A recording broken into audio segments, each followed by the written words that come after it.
can take many unexpected forms. Here was death at the end of a telescope, watching two men as they prepared to dive in an area where divers seldom went. The divers were very excited. They had come across something startling just as their air was running out. And now they were returning to explore it further. They thought it was a secret, but it was a secret that they shared, unknowingly, with someone determined to keep that secret for himself.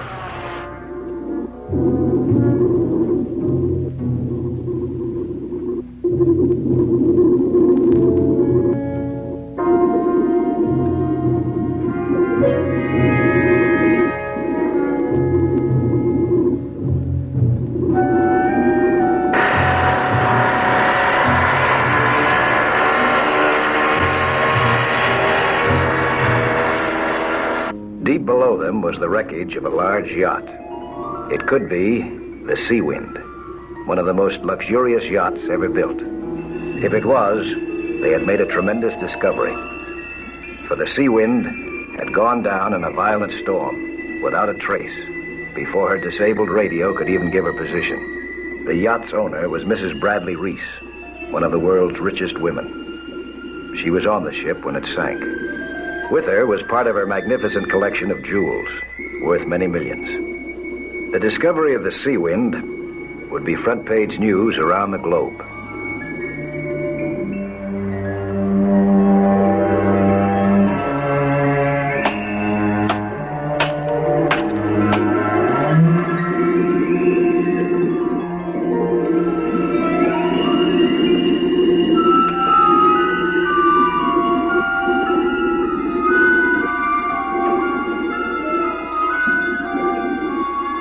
They had said nothing to anyone.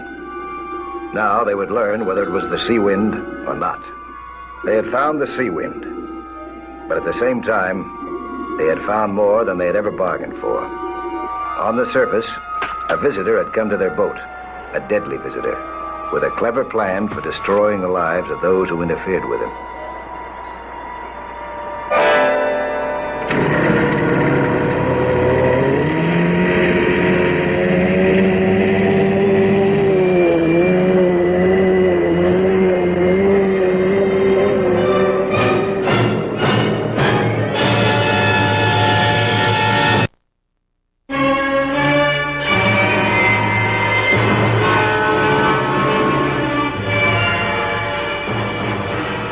When they reached the surface, they were weary from the strain of their long dive.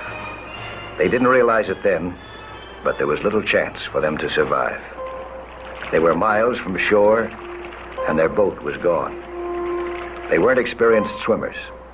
The water was bitter cold, the tide was strong, and it was against them.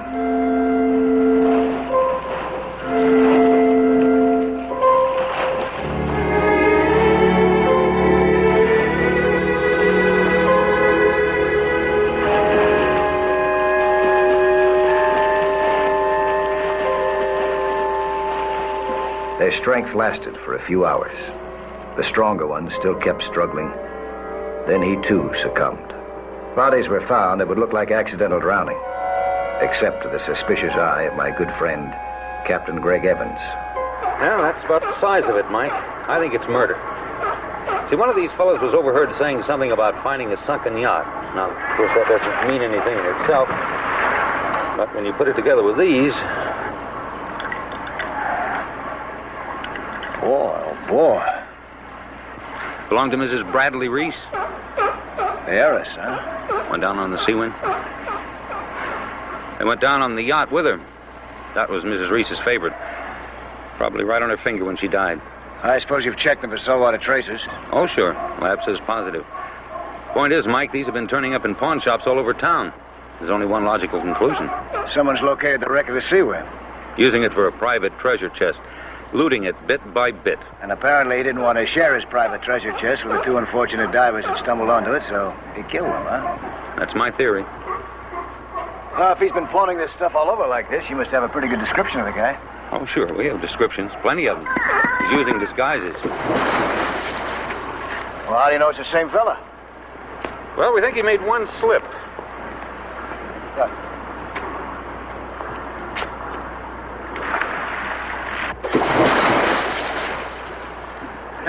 What was that?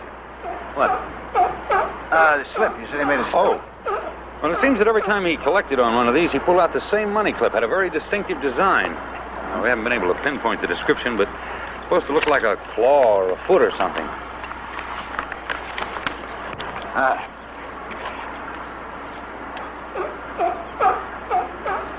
Ask him if it looks like that. Swim fin, huh? Yeah. Say, it could be. It's something new in the way of jewelry for skin divers. You don't see many of them, but there are a few. Listen, Mike. You're the guy I need to help me on this case. How about it? Yeah, sure, but where do we begin? Here's the file. You read it, and maybe you can tell me. Okay? Okay, Captain. Thanks, boy. Nice seeing you, Greg.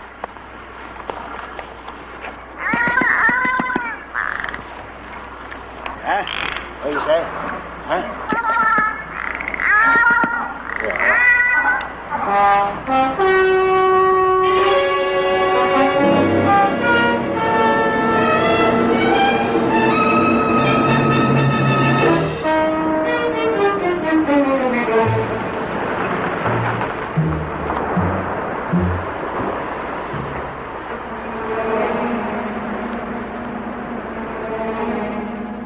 The file told me very little, but it did report the last place the divers had been seen alive.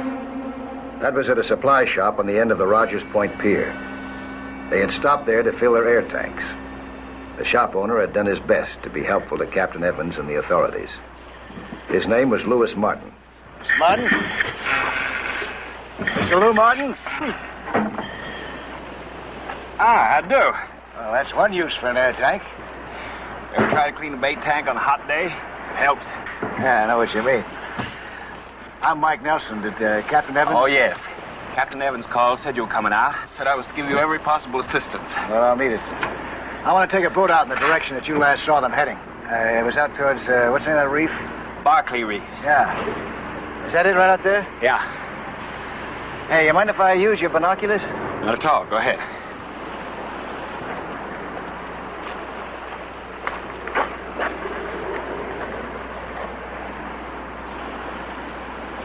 There it is. Thanks.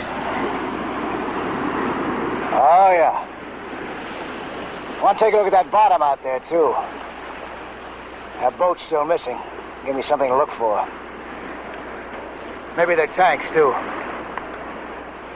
I'd like to find out if they had any air left, but whatever happened to them happened. Say, is there any place around here where I can rent a boat? Oh, I'll take you out. Wouldn't hear of it any other way. Well, that's nice of you. My pleasure, Mr. Nelson. My pleasure. We dropped anchor over Barclay Reef and prepared to dive.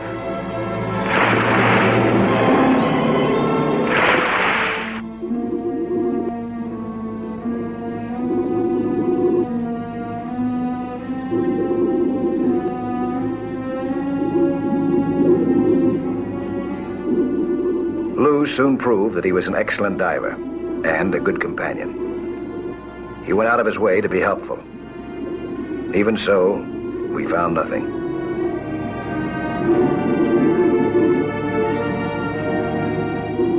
We were swimming for hours, but the search was fruitless. All we located was several jettisoned oil drums. It wasn't likely that a small boat or a yacht had dropped them. When you're stuck that way, the best you can do is keep pushing and hope for a break. And that break wasn't far away, even though I didn't know just then what kind of a break it would prove to be.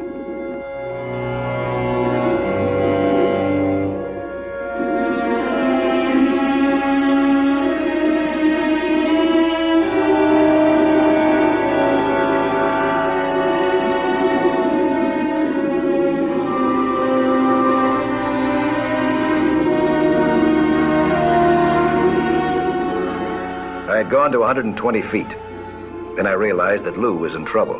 He kept holding his ears and pointing to them. He appeared to be in terrible pain. He started up and I followed right after him.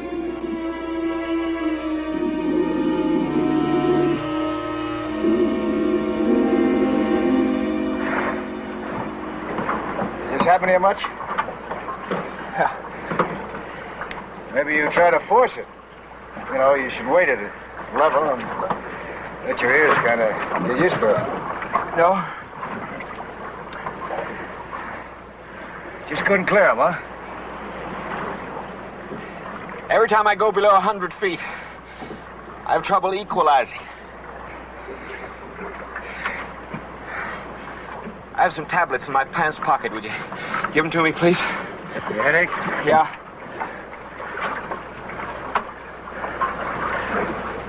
These the pants? Yeah.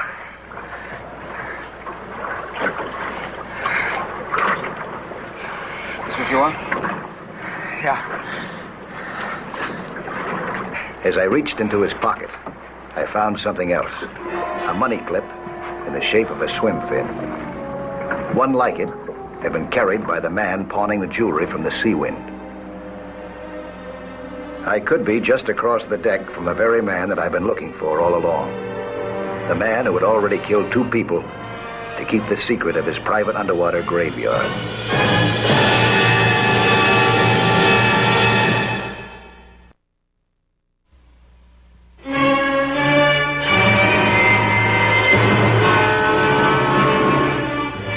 Next morning, Greg and I had another meeting in Marineland of the Pacific.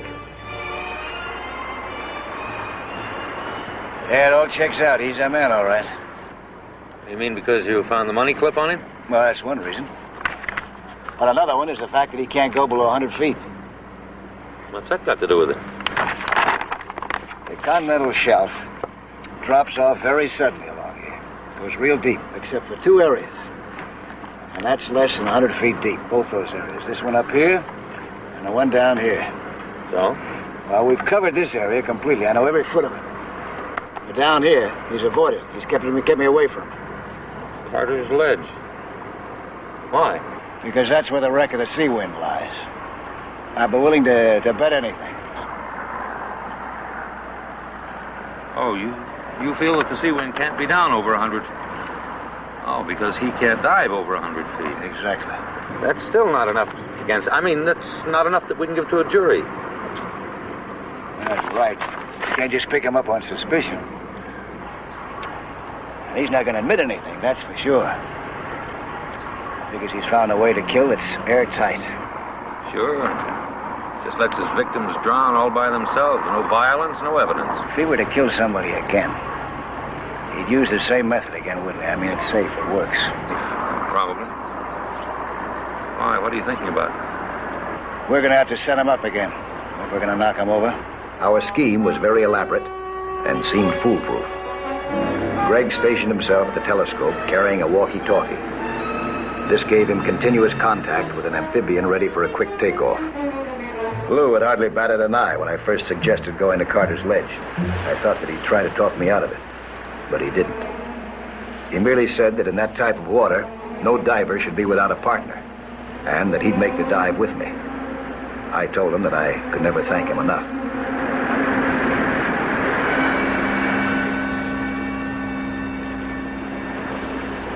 Each of us carried a diving knife, of course.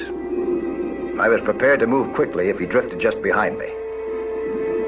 He was getting further and further ahead of me, and I let him. He put on quite a show of surprise when he reached the yacht.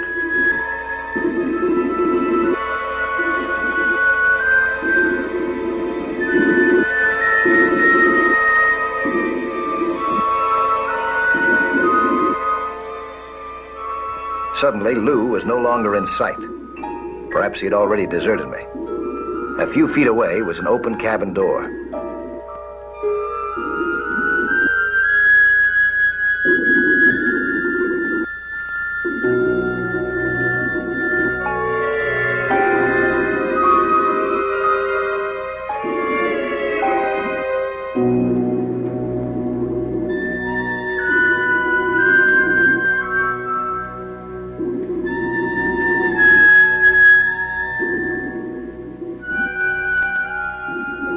I moved through the door cautiously, just in case that Lou was there. He wasn't.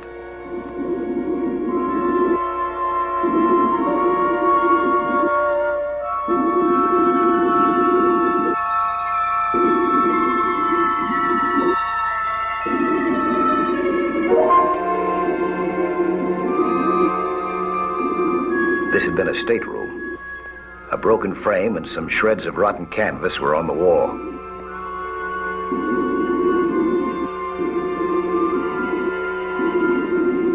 This could be all that was left of one of the paintings in Mrs. Reese's priceless collection of art. There was no connecting door. I turned to go back, and as I did, the door behind me closed. It wasn't the current. I could hear Lou on the other side, sealing it tight.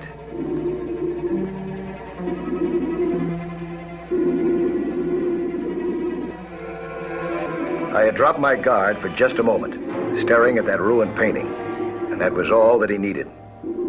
I was locked in the cabin of a yacht 90 feet below the surface, and half my air was already gone. Even if they captured Lou, it'd be too late to help me.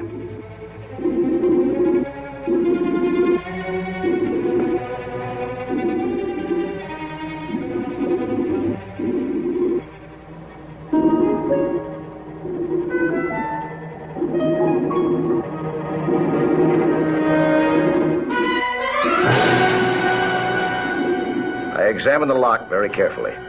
The sea hadn't weakened it.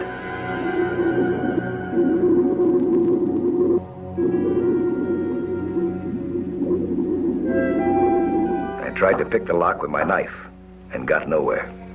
Mrs. Reese had spent a fortune on her yacht. Everything in it was solidly built.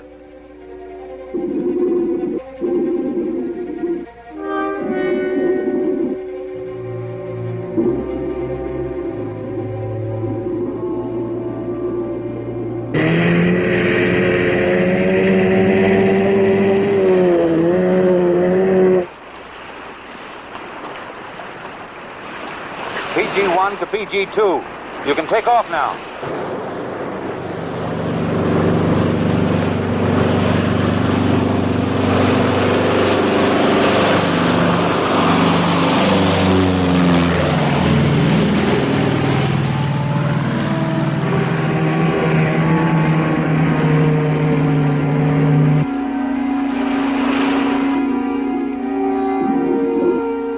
I lit a flare and tried to burn off the hinges.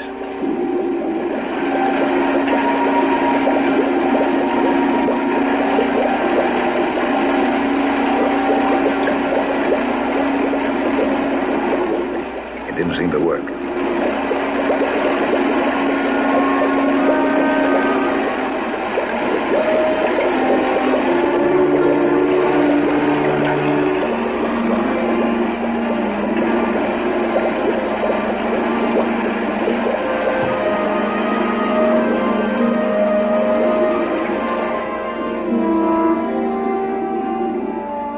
I tried to force the hinge with my knife.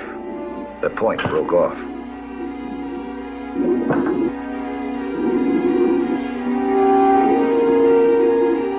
I had to find another avenue of escape. There was a small inside porthole on the rear bulkhead leading to a corridor. It seemed large enough for me to slip through, but not my air tanks. And if I tried to make the surface from that depth without air, I was certain to drown or die of the bends.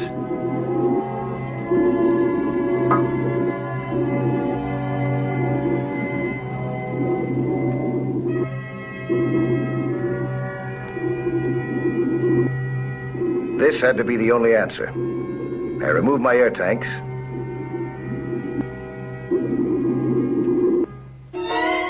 and squeezed through the porthole. It was a very tight squeeze. If I got stuck in any way and held, I was done. I finally made it.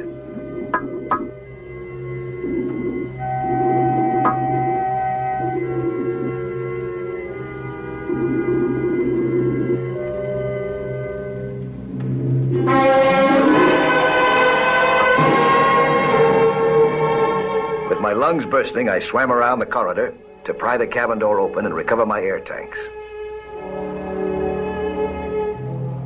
It was lucky for me that my would-be murderer hadn't removed the fire axe, my only weapon.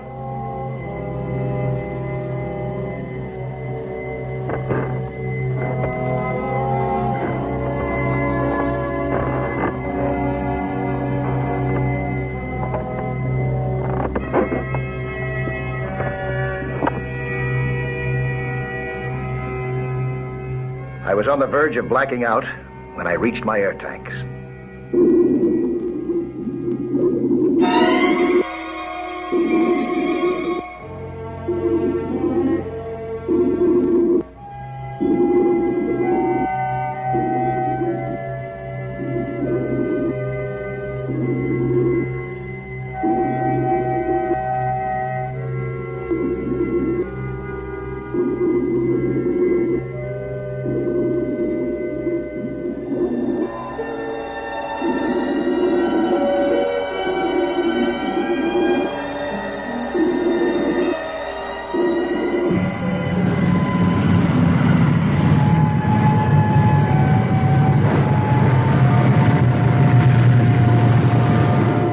I hoped that the amphibian would be waiting when I reached the surface.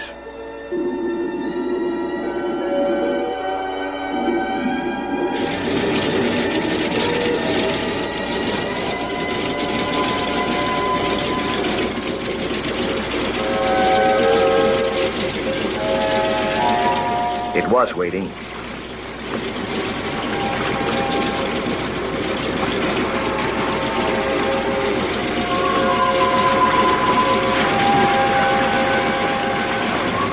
And lost no time in picking me up.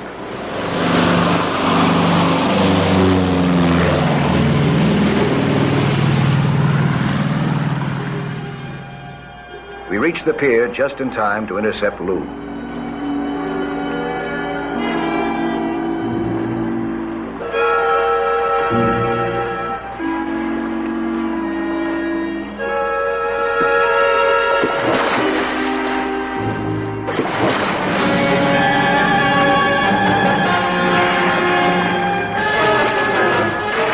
Lou put up a desperate fight.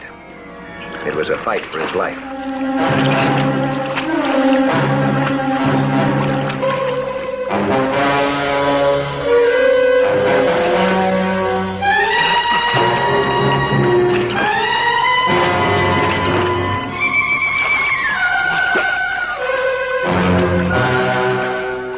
I lost my hood, but I got my man.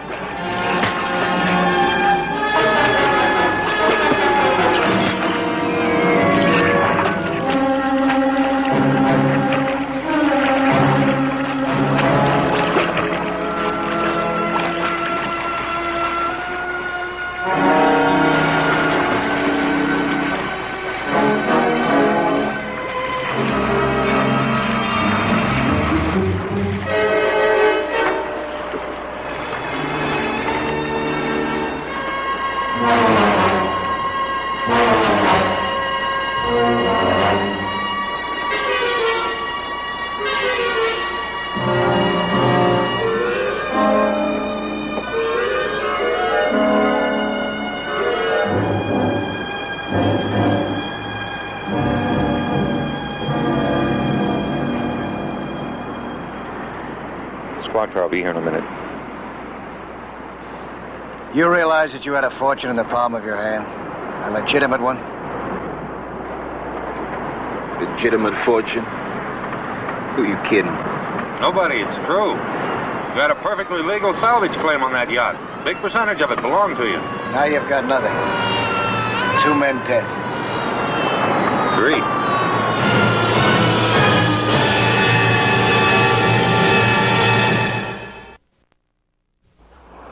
Hi there.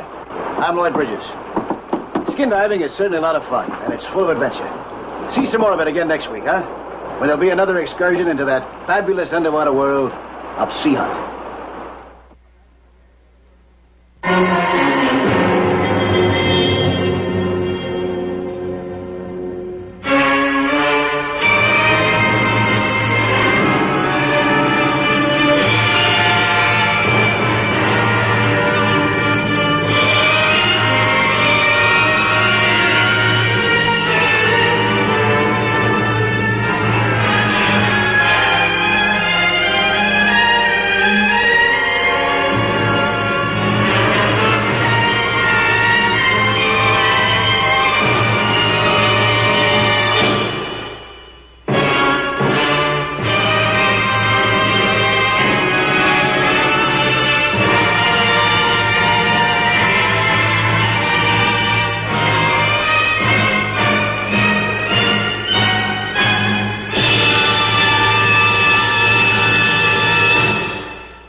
I'm Mike Nelson.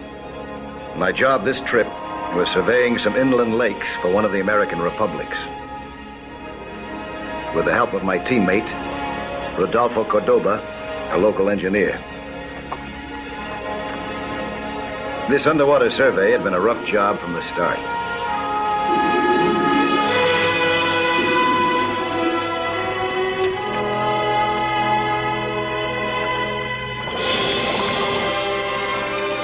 Now suddenly it became a whole lot rougher.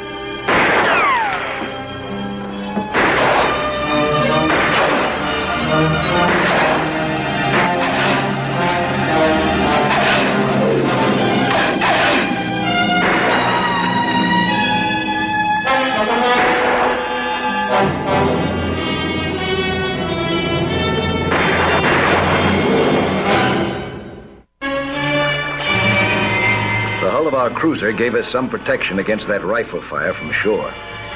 What's this all about? I don't know. I couldn't see anybody. Indians? Could be. This is wild country. Some of the tribes are still hostile to strangers. I'm glad they're not very good shots. Mike, this wasn't part of the deal. You're a guest of my country. If anything should happen to you, I'd never forgive myself. Don't let that bother you. Something could happen to you, too, you know. Now, I'm supposed to take risks. It's my job. But I can't ask you to. Wonder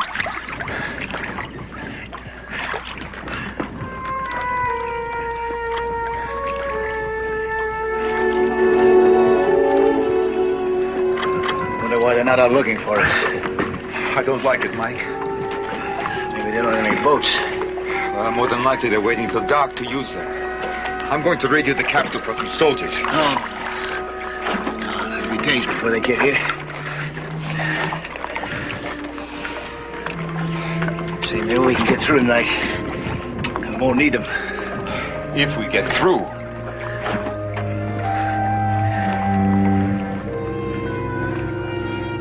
This project is too important to be held up by a sniper. Your government's in a hurry for this survey. Yes, it is. I'm going to get our boat out of range of this firing. Keep low now.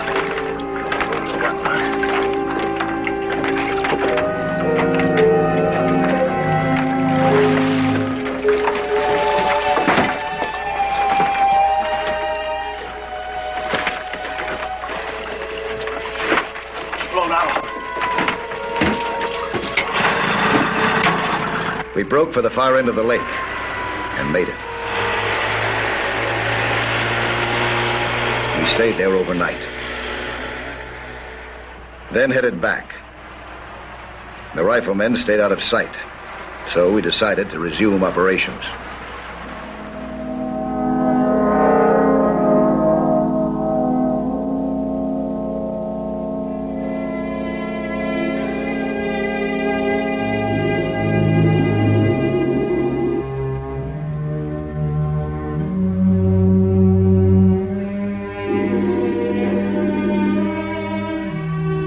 I'd no sooner gone back to work than my slate got away from me.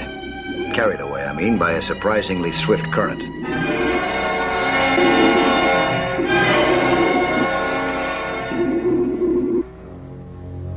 I checked my wrist compass and found that the current was moving south-southeast.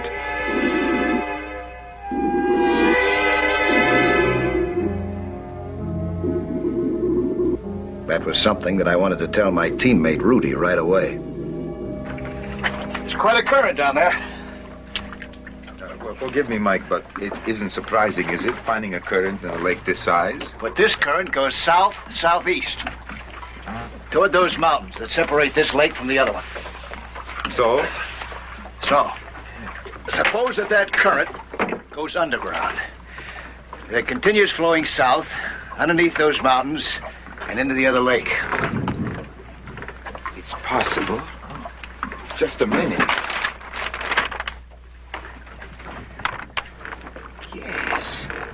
Yes, it could. Mike, do you realize what this means?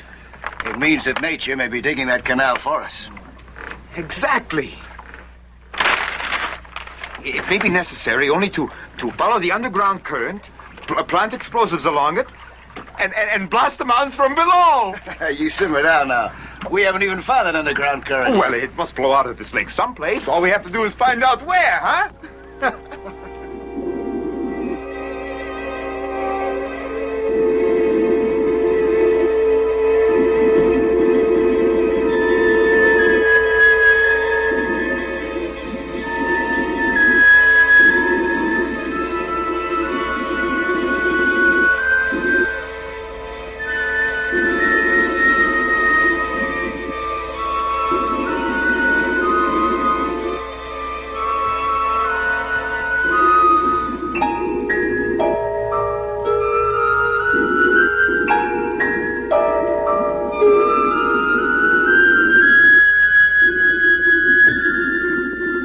Locating the current again was easy.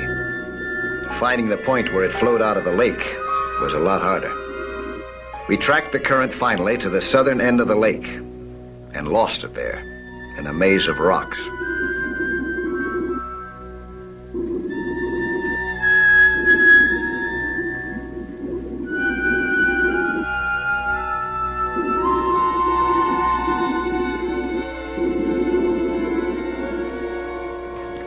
Then we decided to let science do our detective work with a container of radioactive dye as our bloodhound.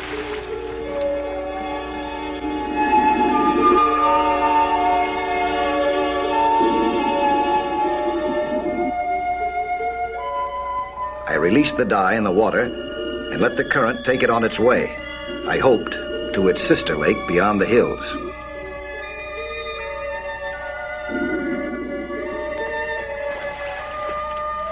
The next step was getting there ourselves.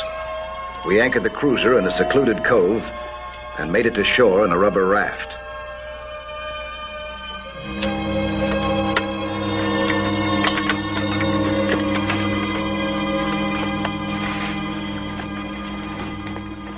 I hate to leave the boat. She'll be here when we get back. How can you be so sure? She's not going to go anywhere without these. Taking the spark plugs along guaranteed the boat would still be there when we got back, if we did. Okay, boy. There we go.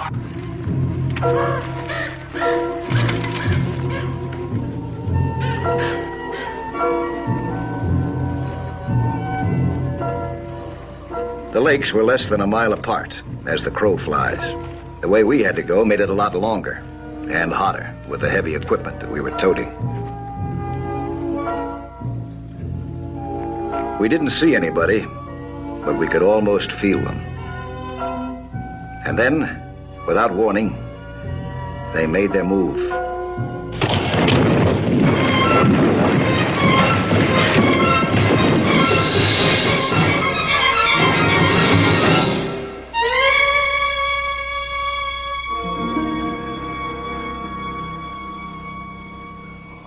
Close one. An old Indian trick. Wonder how many more tricks they got up their sleeve.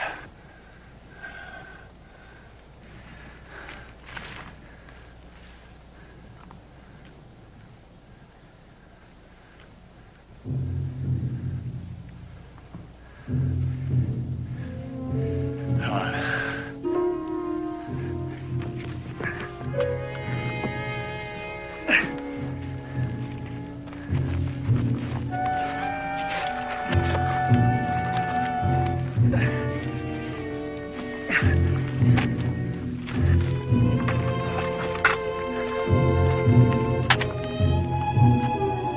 Maybe they had sensed our anger and decided to leave us alone.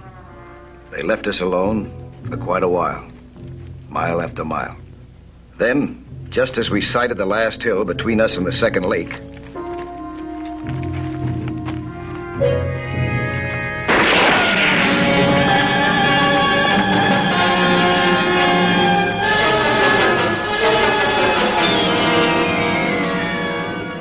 Cover me. Mike, wait. Cover me.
They left behind from a carbine. A late model carbine. But Indians don't have guns like this. I know. These are from professional soldiers. Huh? Rebels, maybe. They're at it again. You want to go back? I wouldn't go back for anything in the world, Mike. But you can.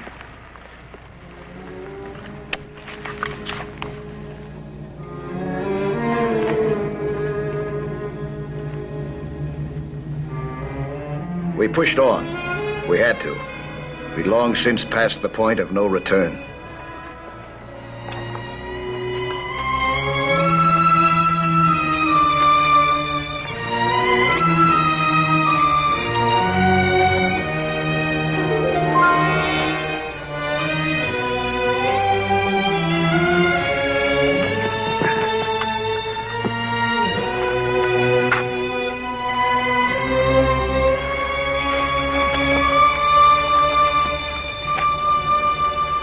We made it safely to the second lake, inflated our rubber raft, stowed our essential equipment in plastic bags, and headed for the northern shore.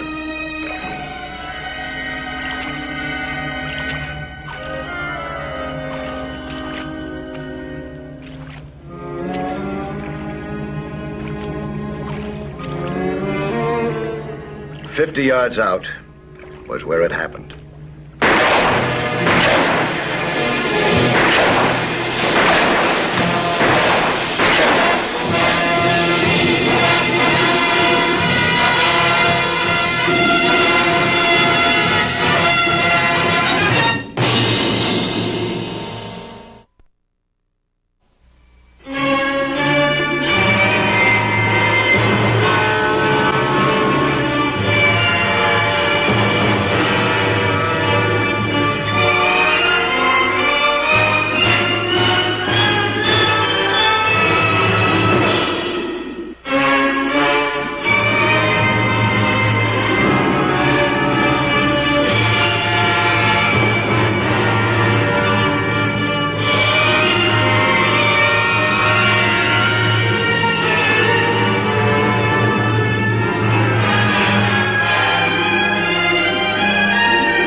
Luckily, our Geiger counter came through the attack unharmed.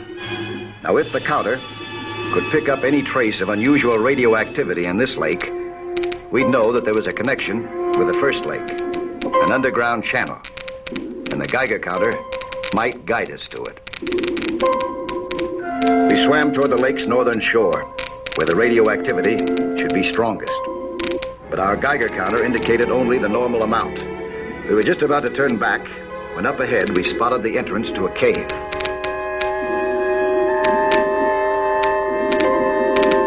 We swam to it and thrust the counter ahead of us. It responded with a clatter. The radioactive dye had come through. The two lakes were connected.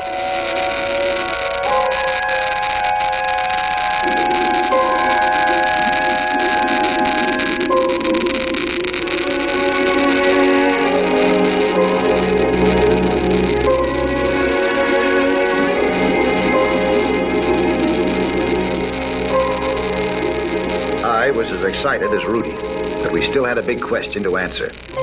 Was this channel wide enough all the way for a man to get through?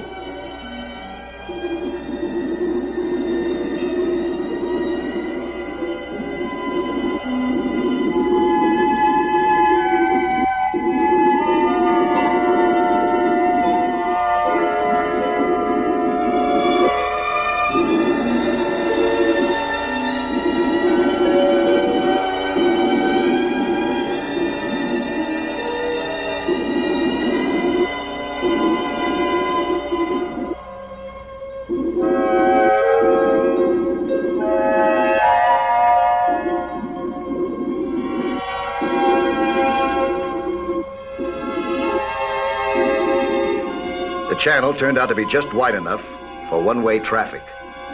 The other way. We had to battle the current every yard and use up our limited air supply nearly twice as fast as normal. About 10 minutes into the channel, we came to an opening in its roof. We couldn't have reached the first lake this quickly. I knew that, but I didn't know where else we could be.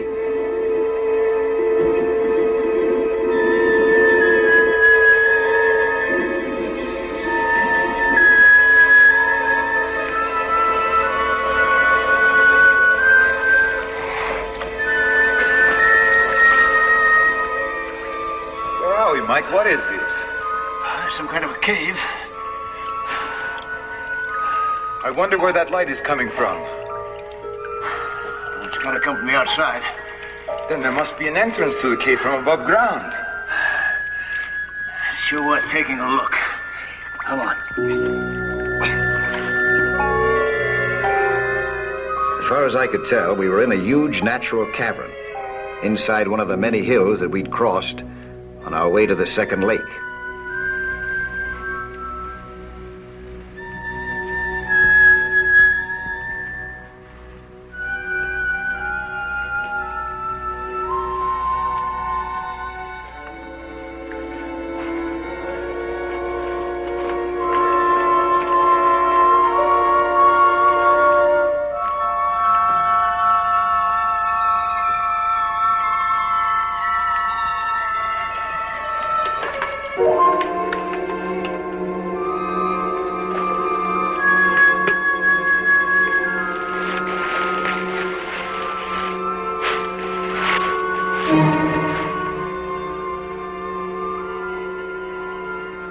They're rebels, all right.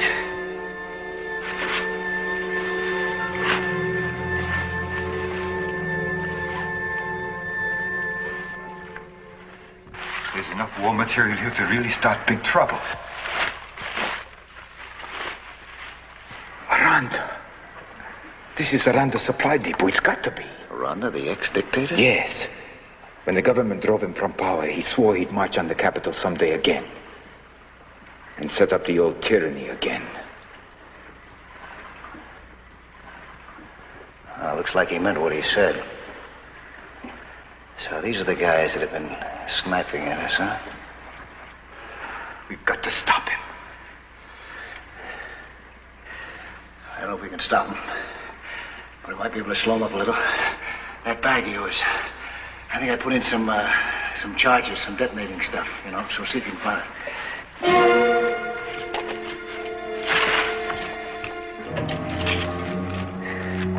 There's a crippling tool in there, too, huh?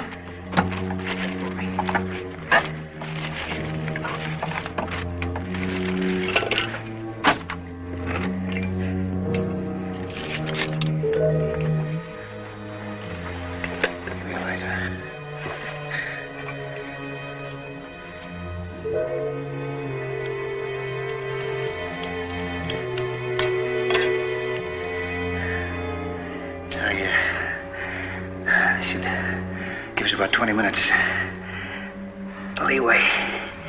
Do you think we can get to the channel by then? We've got to. That's all the air we got left.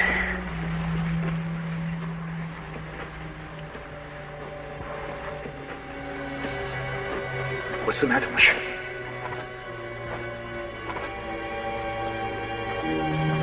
Put your light.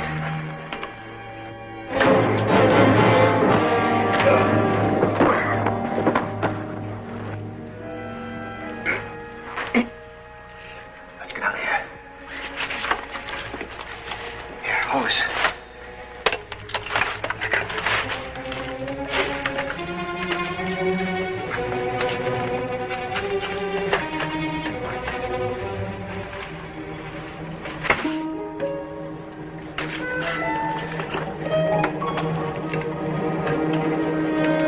We couldn't escape above ground. This supply depot had to be well guarded. So back we went underwater into the channel, knowing that we had less than 20 minutes to reach the end of the channel and the lake beyond it, or be smashed to bits against the walls by the force of the explosion behind us.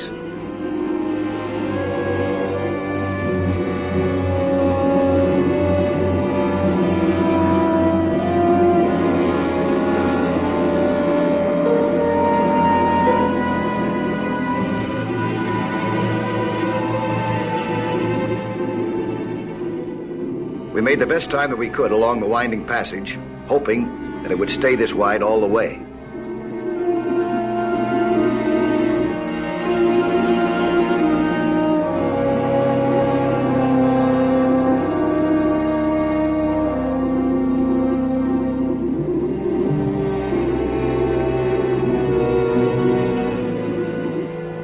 It didn't. It narrowed at this point into a natural bottleneck. Neither of us could get through, not with our bulky tanks on our backs. Without them, we might. We just possibly might make it.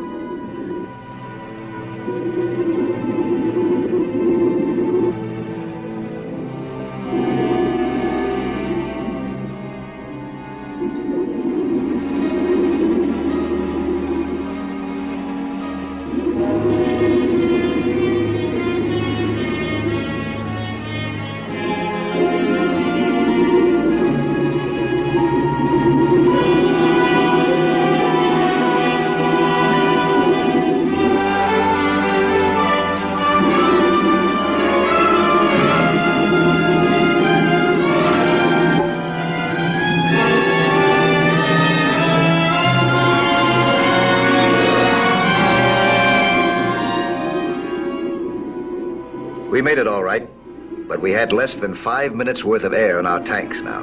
I mean, I did. Rudy's supply was just about gone. The exertions he'd made and his inexperience with a diving lung had caused him to use up his air much faster. He was in trouble right now. We'd got into this together, and that was the only way that I wanted to get out. I began sharing my air supply with him for as long as it lasted. 3 minutes, and that was it. I heard it, and then I felt it, thrusting through the water like a tidal wave. The wave hit us, but didn't smash us against the walls of the channel.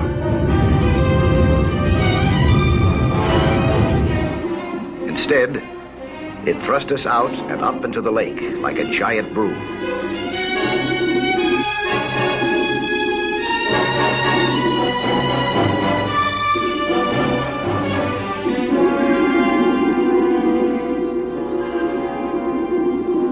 With the last of our strength, we made it to shore.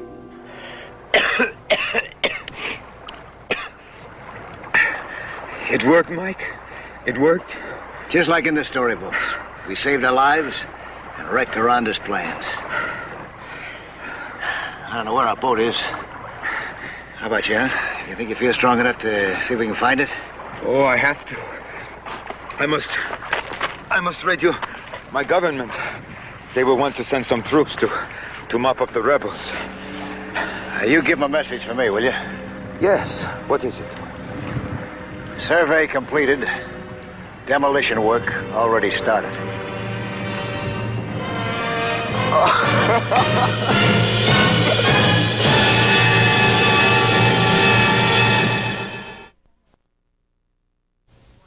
Hello there. I'm Lloyd Bridges. You know, 3/5 of the world is covered by the sea.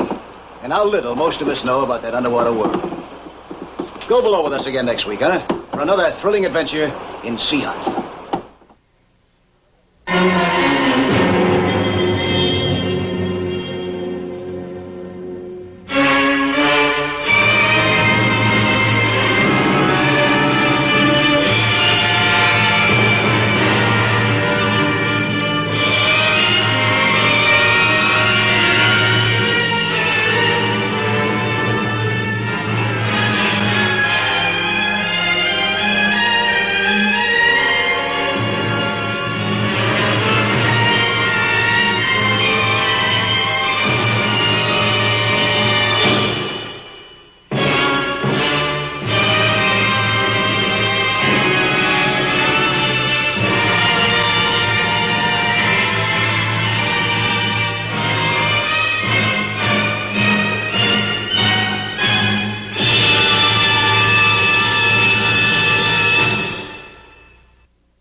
I was on a scientific expedition to an uninhabited island about 200 miles from the coast of Central America.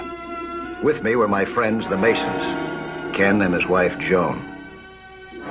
We were testing an invention of Ken's which he hoped would be important for national defense. A new device to detect submarines or other metal objects underwater. Ken was monitoring the equipment on shore.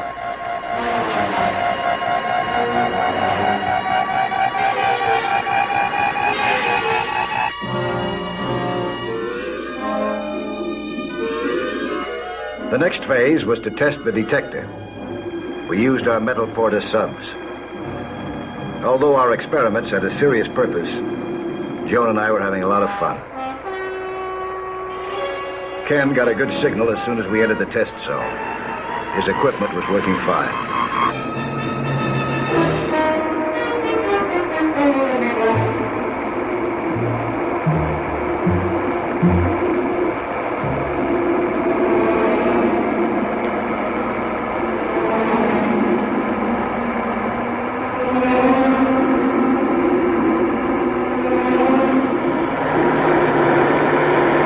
As we surfaced, we saw the hull of our boat pulling away.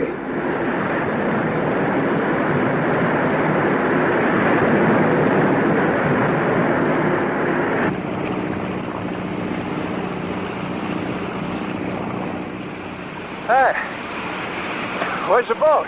Oh, I sent Harry back to the base to get that additional equipment we wanted. Back to the base? He'll be gone for a couple of days. Well, the cave's full of supplies. We're in good shape. Marooned on a desert island with two handsome men. Wait till I tell the girls in my bridge club about this. Hey, how about a little lunch, you fortunate female? All right, we'll have a picnic. How lucky can you get? She's even a good cook. But she doesn't know anything about electronics. I do, too. I know where you got the ideas for your invention. All right, where? Off the gadget that opens the door at the supermarket. That's exactly it. She got me. A loud, continuous signal like that could mean only one thing. Something metal had passed the electronic eye. Something big.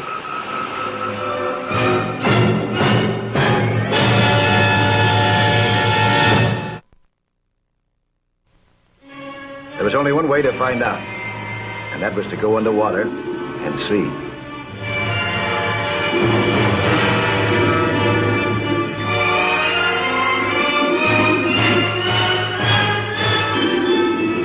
I approached cautiously.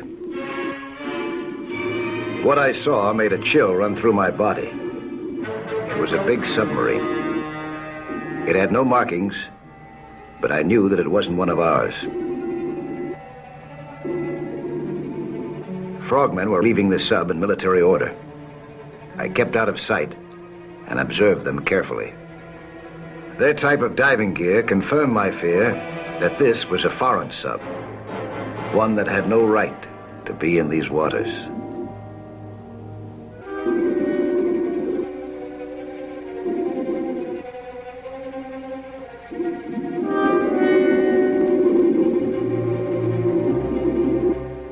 I slipped away and hurried back to Ken and Joan. What are they doing down there? Well, whatever it is, I'll bet they don't want any witnesses. That's for sure. You gotta get down here. Come on, let's take this stuff up to the cave, the rest of the supplies. You go ahead. I'll cover up our tracks.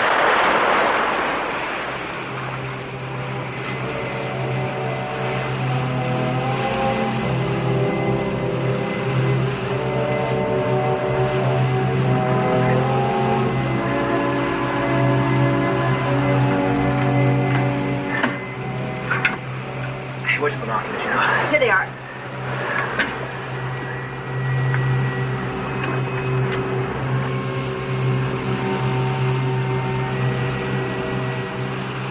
The frogmen were moving toward shore in a raft.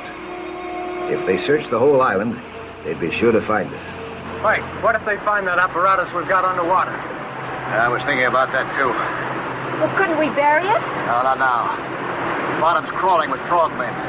Why don't we send a message to the Navy or the Coast Guard? Oh, I'm sorry, I forgot the boat's gone and so is the radio. You know, there's a chance I could whip up a transmitter out of these spare parts back here. Are you serious? Yes, I am. It might be too late. Get down.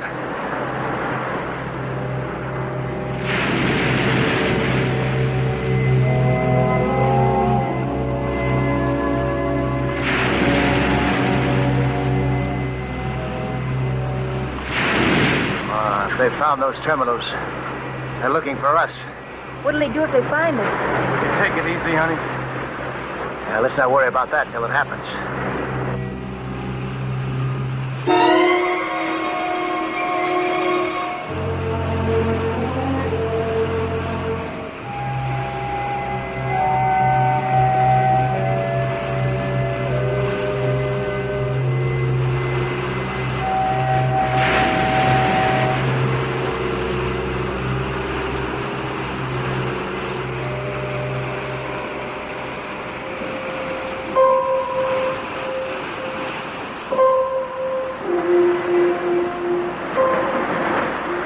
That small cove.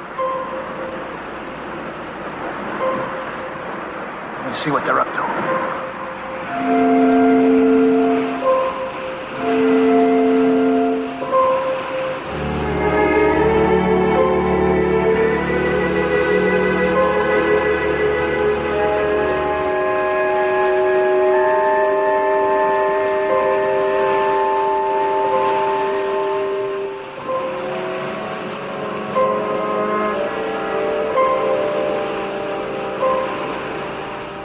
They were well armed and had plenty of equipment.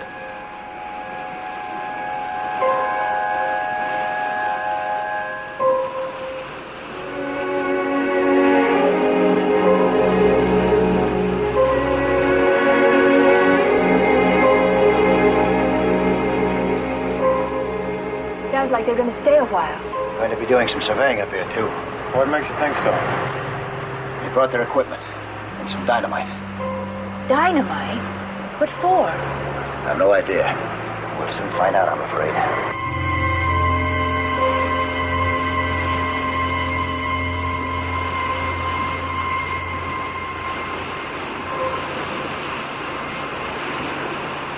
A few hours later, we had a part of the answer.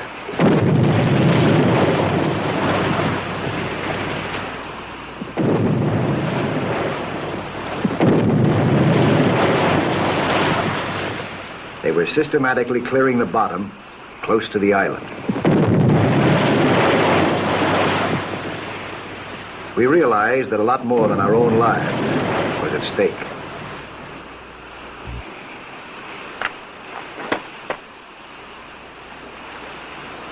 Right in there. Look at that. It's on the same line. Hey.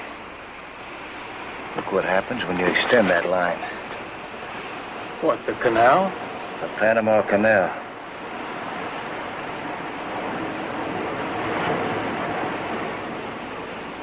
That could be an underwater launching pad. A medium-range ballistic missile fired from there just couldn't miss. Ken worked desperately all night, trying to improvise a transmitter. Meanwhile, I had another job that was equally urgent. What are you up to? We're going to cover up that underwater equipment of ours. Now's the time to do it. While they're still asleep down there on the beach. What if someone sees you? What if they see that cable of ours? And they're bound to, sooner or later, if we don't cover it up. Hold on, I'll go with you. You stay here. Look, you can't go. I'll see you soon, huh? Take care of yourself, Mike. I've gotten kind of used to you. Change my mind, Ken. You go, I'll stay here.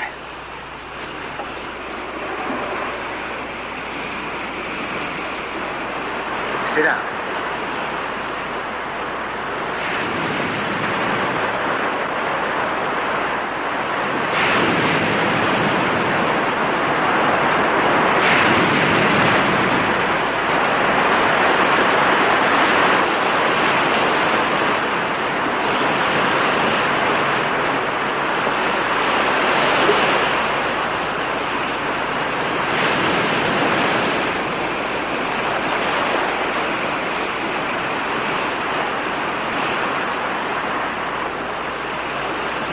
He made it. Look, you can see his air bubbles.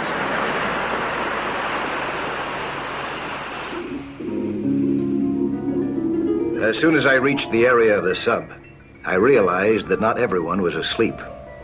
One of the frogmen was patrolling with a spear gun. Luckily, he didn't spot me.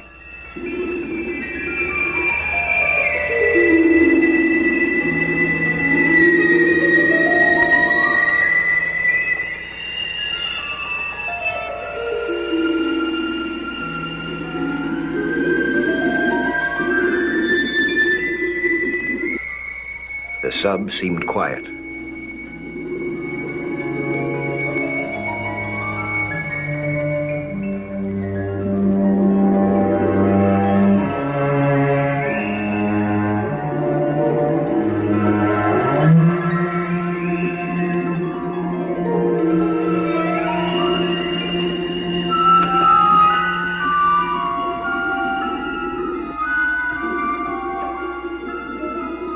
I wouldn't have time to remove the equipment, but I figured that I'd be able to cover up the terminals.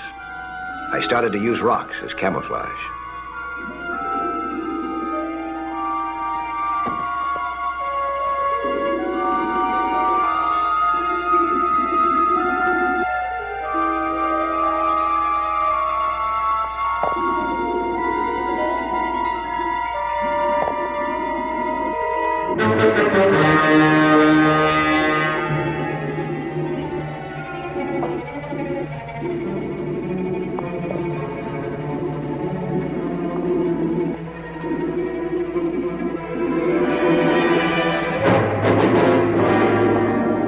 Suddenly, I heard bubbles.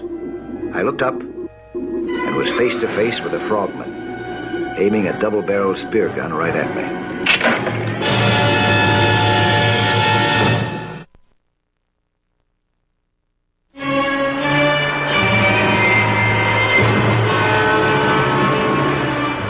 Ken, there's someone else there with him.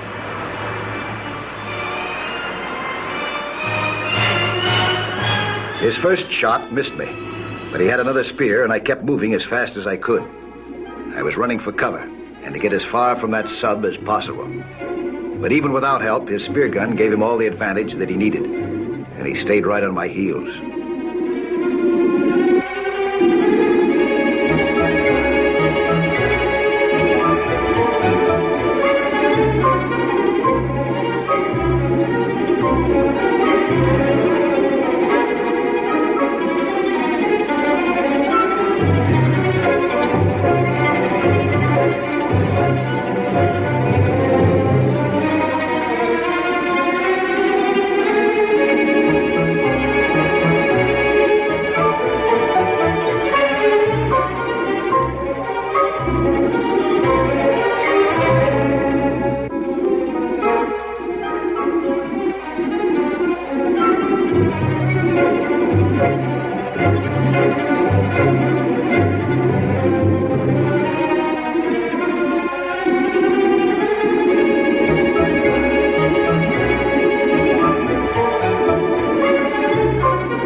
I pulled out my knife and turned to face him.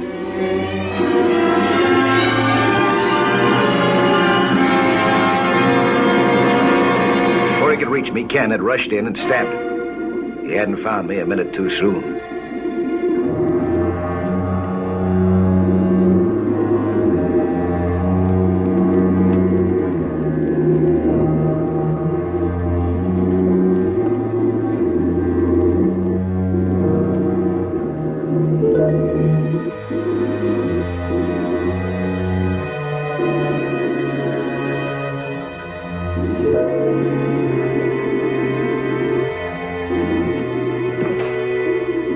We left the body behind some rocks, hoping that it wouldn't be discovered.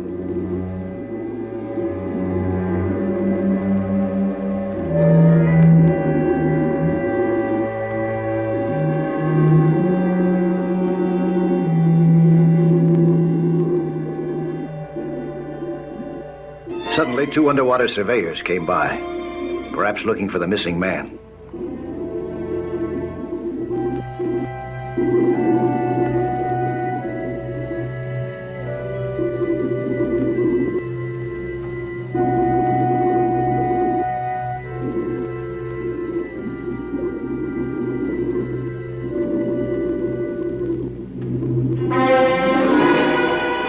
breath to cut down our bubbles and remained hidden.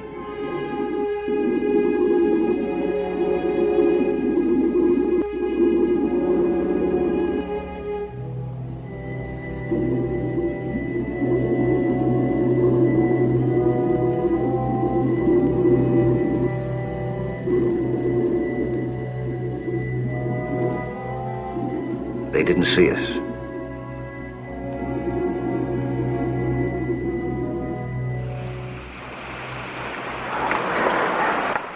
Saved my life. He's quite a guy. Take a rain check on that. As soon as they find out that one of the men's missing, we better have that transmitter in operation.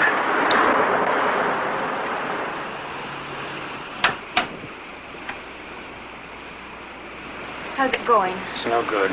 What do you mean, Ken? No good. What's the matter? What's I'm happening? stuck. Huh? I've got to have a real frequency generator. It's the one thing I can't improvise. Well, Harry will be back with the boat by this evening. It'll be too late, won't it? Yeah, it'll be too late for Harry, too, when he runs into that gang out there. What do we do? I know where I can get you that frequency generator. What? Where's that? Mike? No, you don't. What's he gonna do? He wants to get it from them. Mike, you can't do that. There's armed men down there. You wouldn't have a chance. She's right, I've Mike. done this before in the war. It's what I was trained to do.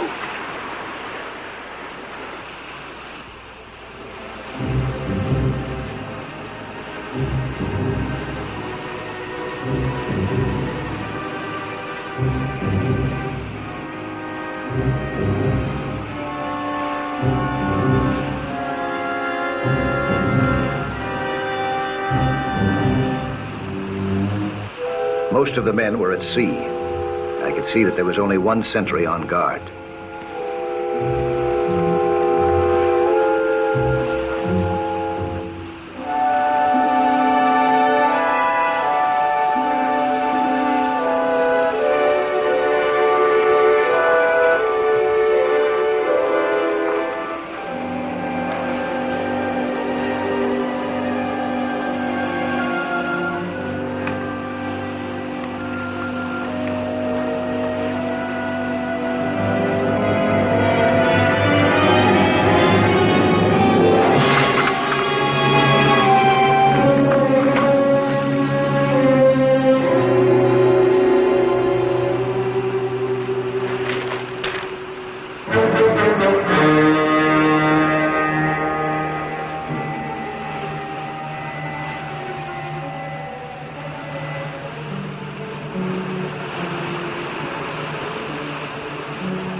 We're sending out a tow. Good. We can't hear it, but I'll guarantee you the Navy can.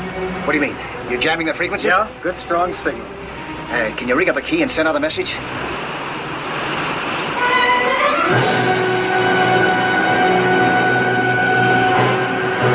Mike! Mike! I think they found the sentry. Let's get out of here. Come on, put our gear on. We gotta send a message. Just leave it on. Jamming the frequency will make the Navy so mad they'll pinpoint our position in no time. Come on, hurry up.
an underwater cave that might serve as a hiding place.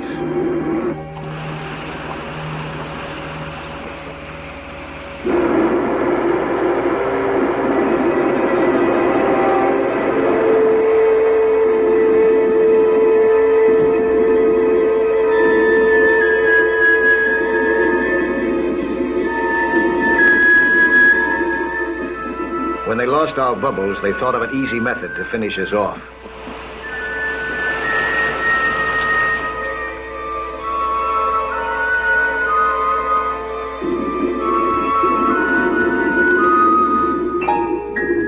As soon as I saw it, I knew what it was.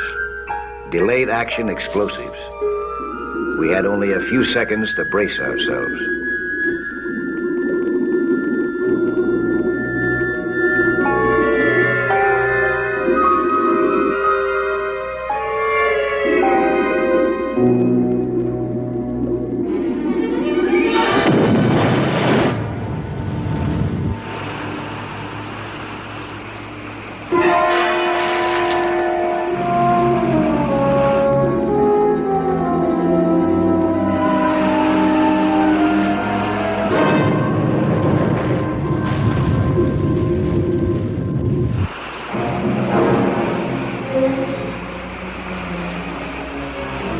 Our ears were ringing from the explosions, but the cave broke the force and saved our lives.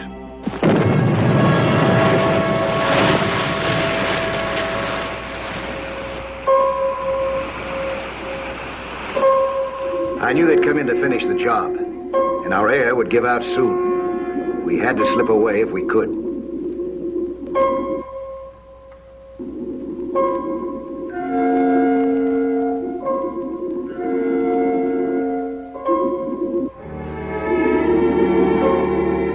When I looked out, I saw frogmen quickly disappearing into the sub. I knew immediately that our radio jammer had worked. The Navy had a fix on our position.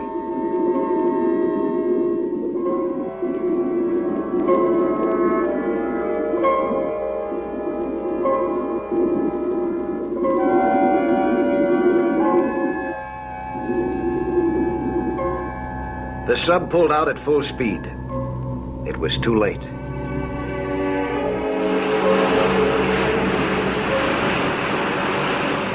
A fast Coast Guard cutter was already closing in to intercept her.